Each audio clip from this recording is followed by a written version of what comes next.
কোরবানির গোশত 3 ভাগ করার নাকি নিয়ম নেই, কিভাবে বন্টন করা সবচেয়ে উত্তম? কোরবানির গোশত 3 ভাগ করার নিয়ম নেই, এই কথা ইদানিং খুব বেশি চাউর হচ্ছে।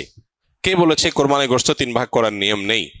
এখানে একটি ভুলকে সংশোধন করতে গিয়ে আরেকটা ভুল আমরা করে বসছি অনেকে। আর সেটি হলো, কোরবানির গোশত এ সম্পর্কে আল্লাহ রাব্বুল আলামিন কোরআনে হাকিমে বলেছেন, ফাকুলু মিনহা ওয়া তাইমু আল কানিআ ওয়াল মুতাররা।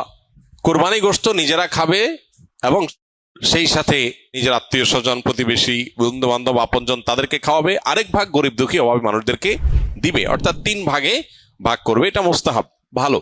যে জিনিসটা আমাদের সমাজের সংশোধন যোগ্য সেটা হলো, সমাজের ভাগ নামে কোনো পশু থেকে থোক গোশত তুলে রেখে 1/3 গোশত সরিয়ে রেখে মোড়ল মাতবররা তাদের মতো করে তারা বন্টন করেন।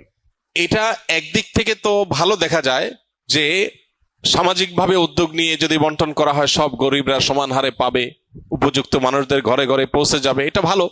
এটা আসলেই ভালো তখন যদি শরিকদের কারোর কোনো আপত্তি না থাকে।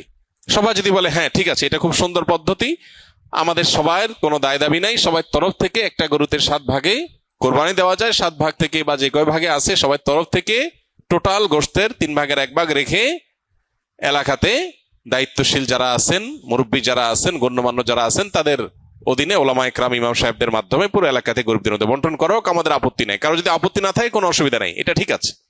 যেহেতু এই জাতীয় ক্ষেত্রে একজন মানুষ তার নিজস্ব কোনো আত্মীয় আছে, গরিব আছে দূরে, তাকে একটু বেশি করে দিবে বা তার মতো করে সে একটু বন্টন করবে, এই বিষয়গুলোর সুযোগ যেহেতু থাকে না ওই সমাজের ভাগ আলাদা করে তুলে ফেলার কারণে, এই বিষয়টা যদি কোনো শরিকদের কারোর আপত্তি থাকে তাহলে এটা উচিত না, তাহলে সেক্ষেত্রে তার হক নষ্ট হবে। কারণ কারোর কোরবানি গোশত তিনি কি করবেন না করবেন, তাছাড়া 3 ভাগ করার যেহেতু ফরজ না, ওয়াজিব না, আবশ্যক না, অতএব আপনি জোর করে তার কাছ থেকে নিবেন না। এটা হলো মূল বিষয়। অতএব খোলাসা কথা হলো, এই 3 ভাগের 1 ভাগ সমাজের ভাগ যেটা উত্তোলন করা হয়, এটা উত্তোলন করে যদি গরিবদেরকে পৌঁছানো হয়, আর যাদের কোরবানি তাদের যদি এটা নিয়ে কোনো আপত্তি না থাকে তাহলে কোনো অসুবিধা নাই, আদায় হয়ে যাবে সবার কোরবানি, এবং এটা কোনো গুনাহের বিষয় না, বরং সওয়াবের বিষয়। আর যদি কারোর আপত্তি আছে বলে মনে হয় তাহলে সেক্ষেত্রে এটা না করে তারটা তাকে স্বাধীনতা দেওয়া উচিত। তিনি 3 ভাগ করবেন না, একটু কম বেশ করবেন, শরীয়ত যেহেতু তাকে বাধ্যতামূলক করে নাই, অতএব সেটা তার উপর ছেড়ে দেওয়া উচিত। কিন্তু 3 ভাগ করে কিছুটা নিজে খাওয়া, কিছুটা আত্মীয় স্বজন, কিছুটা গরিব দুঃখীকে দেওয়া, এটা মুস্তাহাব, এটা ভালো, এটা করা উচিত।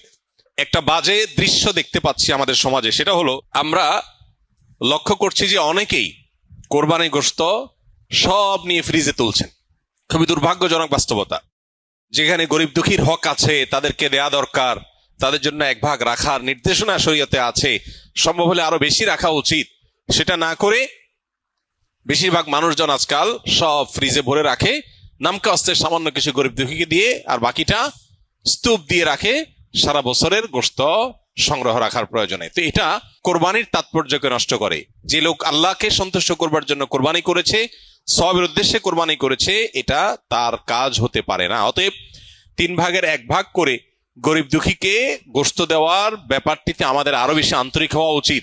সম্ভব হলে বেশিরভাগ গরিব দুঃখীকে দিয়ে সামান্য একটু নিজে রাখলে আরো ভালো, যদি মনে হয় গরিব দুঃখী অভাবী মানুষের সংখ্যা বেশি হয়। অতএব 3 ভাগ করতে শরীয়ত ফরজ বা আবশ্যক করে নাই, ওয়াজিব করে নাই, এটা ঠিক, কিন্তু এর মানে এই না যে আমাদের সব গোশত ফ্রিজে নিয়ে ভরা উচিত, সেটাও ঠিক না। অতএব আল্লাহ তাআলা আমাদেরকে বুঝার তৌফিক